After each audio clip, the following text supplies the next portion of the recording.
নমস্কার বন্ধুরা। তো আশা করি সকলে ভালো আছো।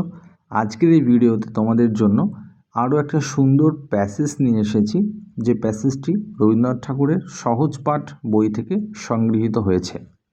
তোমরা জানো 2019 সালে পিএসসি ক্লার্কশিপ যে মেন্স পরীক্ষা হয়েছিল, সেখানে একটা সেখানে যে ট্রান্সলেশন প্যাসেজটি এসেছিল, সেই ট্রান্সলেশন প্যাসেজে একটা বিশেষ নদীর কথা উল্লেখ ছিল। সেই নদীটার নাম হচ্ছে উশ্রী নদী। তো আজকে এই উশ্রী নদীর সম্পর্কে আরেকটি ট্রান্সলেশন প্যাসেজ করব। যদিও সেম ট্রান্সলেশন প্যাসেজ নয়, 2019-এ যেটা এসেছিল তার মতো নয়, তবে একটু ডিফারেন্ট। তো সেখানেও উশ্রী নদীর কথা উল্লেখ আছে। তো বুঝতেই পারছো কতটা গুরুত্বপূর্ণ, কোন জায়গা থেকে আমি ট্রান্সলেশন প্যাসেজ তোমাদের দিচ্ছি, বুঝতেই পারছো। যেখান থেকে পিএসসি কোশ্চেন বানায় যে বই থেকে, সেখান থেকে আমি ট্রান্সলেশন প্যাসেজগুলো তোমাদের কথা ভেবে উপস্থাপনা করছি বাংলা থেকে ইংরেজিতে, যথাসম্ভব সহজ সরল প্রাঞ্জল ভাষায়, এবং খুবই সহজভাবে ট্রান্সলেশন করি আমি তোমাদের জন্য।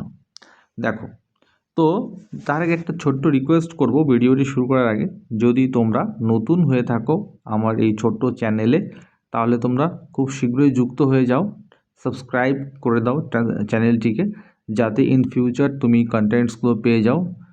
পিএসসি ক্লার্কশিপ মেন্স, মিসলেনিয়াস মেন্সের বিভিন্ন রকম টপিক তোমরা পেয়ে যাবে, যেমন ট্রান্সলেশন প্রেসি বলো, রিপোর্ট রাইটিং বলো, সব পেয়ে যাবে। চলো ভিডিওটি শুরু করা যাক। তার আগে আমরা যেমন প্যাসেজটি পড়ি, প্রত্যেকটা ক্লাস শুরু হওয়ার আগে একবার পড়ে নেব।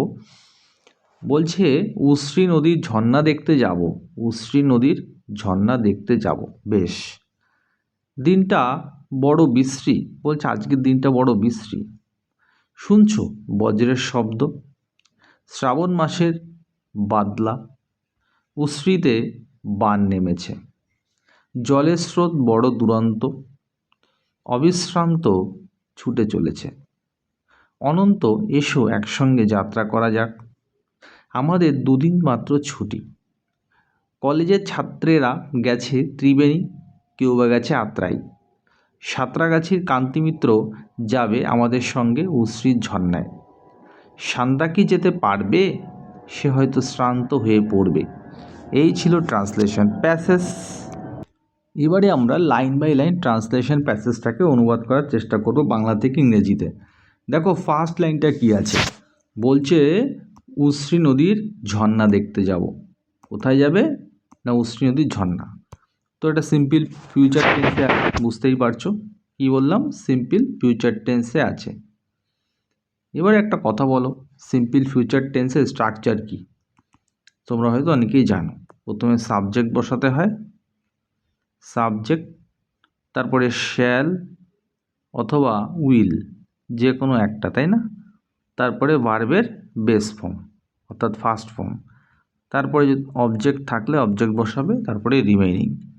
তো দেখো তো এখানে অবজেক্টকে, উশ্রী নদীর ঝর্ণা দেখতে যাব মানে কে? তাহলে নিশ্চয়ই সাবজেক্ট ফার্স্ট পার্সন, যাবো যখন বলেছে নিশ্চয়ই তাহলে সাবজেক্ট আই হবে, নয়তো উই হবে, তাই তো? তাহলে আমি উই নিয়েই করলাম, সাবজেক্ট উই। সাধারণত উইর পরে শ্যাল হয়, বসাও shall, we shall, we shall. তবে আধুনিক গ্রামারে শ্যাল উইলে সেরকম পার্থক্য করা হয় না, র্যান্ডমলি ইউজ করা হচ্ছে আজকাল, তবে আমরা ক্লাসিক্যালটাই ফলো করব। আচ্ছা, উই শ্যাল গো মানে আমরা যাব, উই শ্যাল গো মানে আমরা যাব, এটা হচ্ছে ভার্বের বেস ফর্ম। কেন, কি করতে যাব? টু সি, দেখতে। কি দেখতে যাব? The waterfall. ওয়াটারফল মানে কি? ঝর্ণা, জলপ্রপাত, তাই তো? সে ওয়াটারফলটা কোথায় অবস্থিত? না, on the river of Usri. এখানে বলেছে উশ্রী নদীর, তার মানে কি উশ্রী নদীর ওপরে অবস্থিত ঝর্ণাটা। আর ওপরে অবস্থিত সেন্সে আমরা অন ব্যবহার করি না, আর ওপরে কোনো কিছু আছে অর্থে। হ্যাঁ, on the river of Usri. আর একবার পড়ি লাইনটা, we shall go to see the waterfall on the river of Usri. ঠিক আছে, আশা করি বুঝতে পেরেছ। চলে যাও পরের সেন্টেন্সে। বলছে দিনটা বড় বিশ্রী, মানে ওই দিনটা ভীষণ বোরিং, ডাল টাইপের ছিল। ঠিক আছে, বোরিং, বিশ্রী মানে এখানে দেখতে বিশ্রী নয়, ডাল টাইপের, বোরিং টাইপের একটা দিন, মনোটোনাস একটা দিন, একঘেয়ে একটা দিন, গ্লুমি একটা দিন। তাহলে দেখো, এটা প্রেজেন্ট টেন্সেই লিখবো, দিনটা বড় বিশ্রী। চেষ্টা করব প্রেজেন্ট টেন্সই লেখার। ওকে, দেখো তাহলে এখানে ইন্ট্রোডাক্টরি ইট নিয়ে আসলাম। আমরা জানি আজকে হয় শুক্রবার, তাহলে কী হবে, ইট ইজ ফ্রাইডে। ইট কথাটা নিয়ে আসতে হয়। তাহলে ইট ইজ, দেখো এটা হয় এ ডাল ডে অথবা গ্লুমি ডে, যে কোনো একটা। ইট ইজ এ ডাল ডে অথবা গ্লুমি ডে অথবা মনোটোনাস ডে, একটা একঘেয়ে দিন। কী বললাম, মনোটোনাস, এই যে এই ওয়ার্ডটার কথা বলছি, মনোটোনাস, যে কোনো একটা ইউজ করতে পারো। তাহলে ইট ইজ এ ডাল day, it is a gloomy day, it is a monotonous day. বৃষ্টি মানে বলতে চাইছে এইগুলো এখানে। আশা করি বুঝতে পেরেছো। চলো পরের সেন্টেন্সে। শুনছো বজ্রের শব্দ। দেখো এটা অনেকে লিসেন দিয়ে করেছো, আমি বলবো লিসেন দিয়ে করো না। লিসেন হচ্ছে খুব কাছের শব্দ শোনার ক্ষেত্রে লিসেন টু ইউজ করা যায়। Please listen to me, I am listening to the radio, এরকম সেন্সে। যেগুলো খুব কাছে অবস্থিত সেগুলোর ক্ষেত্রে, যে সমস্ত সাউন্ড খুব কাছ থেকে আসছে সেক্ষেত্রে লিসেন টু ইউজ করব। বজ্রের শব্দ নিশ্চয়ই কাছ থেকে আসে না, আকাশ থেকে আসে, তাহলে এখানে আমি হিয়ারই করব, হিয়ার।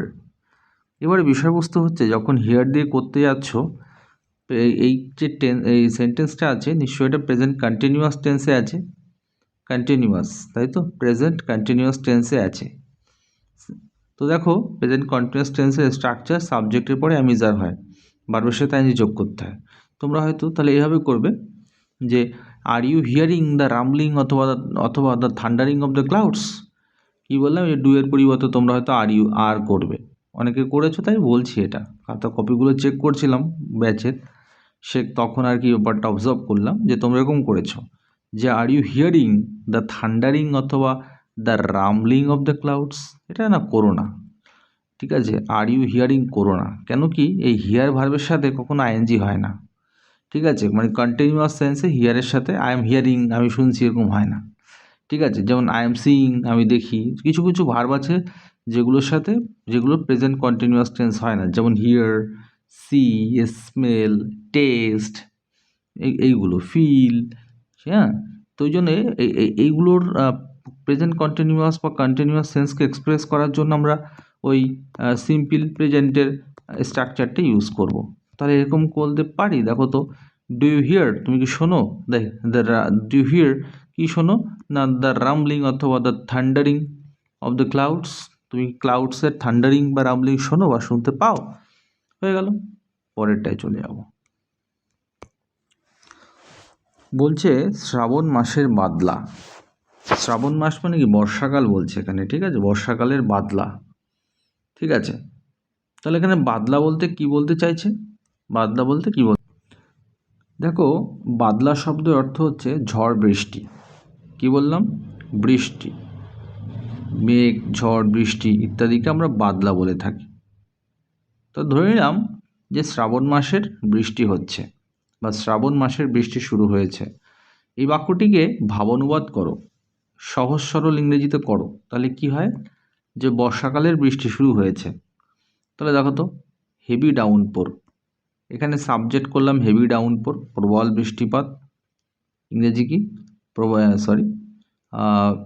হেভি ডাউনপোর, বাংলা কি হয় না, প্রবল বৃষ্টিপাত, প্রবল বৃষ্টিপাত হলো। তাহলে সাবজেক্ট বানালাম হেভি ডাউনপোরকে, শুরু হয়েছে মানে কি বললাম, শ্রাবণ মাসের বাদলা মানে বলতে চেয়েছে প্রচণ্ড বৃষ্টি শুরু হয়েছে, বর্ষাকালের প্রচণ্ড বৃষ্টি। তাহলে প্রেজেন্ট পারফেক্ট টেন্সে করছি, এটা সাবজেক্ট। হেভি ডাউনপোর অফ মনসুন, মানে এখানে শ্রাবণ মাসটা আমি দিইনি, শ্রাবণ মাসের পরিবর্তে মনসুন কথাটা উল্লেখ করে দিই, শ্রাবণ মাস মানে বর্ষাকাল। তাহলে হেভি ডাউনপোর অফ মনসুন হ্যাজ, তারপরে ভার্বের third form set in, set in হচ্ছে একটা ফ্রেজাল ভার্ব। কি বললাম, সেট ইন মানে শুরু হওয়া, কি সেট ইন মানে বিশেষ করে কোনো ঋতুর শুরু হওয়ার ক্ষেত্রে আমরা কিন্তু সেট ইন কথাটা ইউজ করি, যেমন the monsoon has set in, অর্থাৎ মনসুন শুরু হয়েছে। তো এই হচ্ছে ব্যাপার, এইভাবে কিন্তু আমরা অতি সহজে করতে পারি। চলে যাও পরের সেন্টেন্সে। কি বলছে না, উশ্রীতে বান নেমেছে, মানে উশ্রী নদীতে বন্যা দেখা দিয়েছে। এখানে বান মানে কি, বন্যা, ঠিক আছে, বন্যা দেখা দিয়েছে। তাহলে দেখো তো, মানে এটা কি প্যাসিভে করা যেতে পারে, প্রেজেন্ট পারফেক্টের প্যাসিভ। দ্য রিভার উশ্রী, অর্থাৎ উশ্রী নদীটি, এটা অবজেক্ট। হ্যাজ বিন, এটা তো বলাই আছে, হ্যাজ বিন বসাতে হবে। ওভারফ্লোড মানে V3, ওভারফ্লো মানে উচ্ছ্বসিত হওয়া, জলোচ্ছ্বাস আর কি, প্লাবিত হওয়া। তাহলে উশ্রী নদী অর্থাৎ the river Usri has been overflowed, কী দিয়ে ওভারফ্লোড হয়েছে না উইথ ওয়াটার, জলের মাধ্যমে। আশা করি বুঝতে পেরেছো। প্রেজেন্ট পারফেক্ট টেন্সের প্যাসিভ ভয়েস ইউজ করেছি, ঠিক আছে, যার স্ট্রাকচার অবজেক্ট প্লাস হ্যাভ অথবা হ্যাজ বিন, কি বললাম, হ্যাভ অথবা হ্যাজ বিন, তারপরে V3। ওকে, পরের সেন্টেন্সটা দেখে নাও। বলছে দেখো, জলের স্রোত বড় দুরন্ত। জলের স্রোত বড় দুরন্ত মানে জলের যে স্রোত, ঠিক আছে, সেটা কিন্তু প্রচণ্ড বেগে বইছে। তাহলে কি বলতে পারি, the strong currents of water. জলের যে স্রোত, স্ট্রং কারেন্টস অফ ওয়াটার, পুরোটা সাবজেক্ট আর কন্টিনিউয়াস টেন্সে আছে, তাই আর ইউজ করলাম। Strong currents of water are flow মানে কি, প্রবাহিত হওয়া। তাহলে কি হলো, the strong currents of water are flowing tremendously. Tremendously মানে ভীষণভাবে, কি বললাম, ভীষণভাবে, একদম ইজি। চলো পরের সেন্টেন্সটা দেখে নেব। অবিশ্রান্ত ছুটে চলেছে মানে কারা ছুটে চলেছে অবিশ্রান্ত, সে জলের স্রোত। জলের স্রোত ইংরেজি এখানে ইউজ করলাম stream of water. The stream of water is flowing tirelessly মানে কি, প্রবাহিত হচ্ছে অবিশ্রান্তভাবে। টায়ারলেসলি মানে অবিশ্রান্তভাবে, স্ট্রিম অফ ওয়াটার মানে জলের স্রোত। এসো অনন্ত একসঙ্গে যাত্রা করা যাক। তাহলে কেউ অনন্তকে প্রপোজ করছে, সাজেস্ট করছে, অনন্ত চলো একসঙ্গে যাত্রা করা যাক। এটা আমি নারেশন চেঞ্জ করেছি, বাইরে থেকে একটা সাবজেক্টও এনেছি। সামওয়ান প্রপোজড অথবা সাজেস্টেড অনন্ত, কেউ সামওয়ান অর্থাৎ কেউ অনন্তকে প্রপোজ বা সাজেশন করলো যে that they should start their journey together, তাদের জার্নিটা একসাথে শুরু করা উচিত বা শুরু করার দরকার। চলে যাবো পরের সেন্টেন্সে। বলছে আমাদের দুদিন মাত্র ছুটি। দেখো এটা এভাবে করবো, we only have a 2 day vacation. ঠিক আছে, we only have a 2 day vacation. ঠিক আছে, মানে আমাদের শুধুমাত্র দুই দিনেরই ভ্যাকেশান আছে।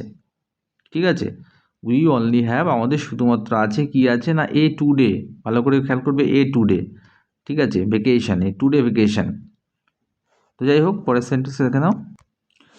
সাঁতরাগাছির কান্তি মিত্র, কি বলছে, সাঁতরাগাছির কান্তি মিত্র যাবে আমাদের সাথে উশ্রীর ঝর্ণায়। একদমই সিম্পল ফিউচারে করব। কি আছে দেখো, ক্রান্তি মিত্র অর্থাৎ যে কিনা কোথায় থাকে, Kranti Mitra subject, who resides at Santragachi, যে কিনা সাঁতরাগাছিতে রিসাইড মানে বাস করে, উইল গো উইথ আস আমাদের সাথে যাবেন, to see the fountain on the Usri অর্থাৎ উশ্রীর ওপরে ফাউন্টেন দেখতে তিনি আমাদের সাথে যাবেন। তো এই ছিল আজকের ট্রান্সলেশন ক্লাস। যদি তোমাদের ক্লাসটি ভালো লেগে থাকে অবশ্যই চ্যানেলটা সাবস্ক্রাইব করো, আর সাবস্ক্রাইব বাটন এবং লাইক বাটনটা প্রেস করে চ্যানেলের পাশে থেকো, যাতে তোমরা ভবিষ্যতে আরও সুন্দর সুন্দর কন্টেন্ট পেতে পারো। তো যাই হোক, thank you for watching this video.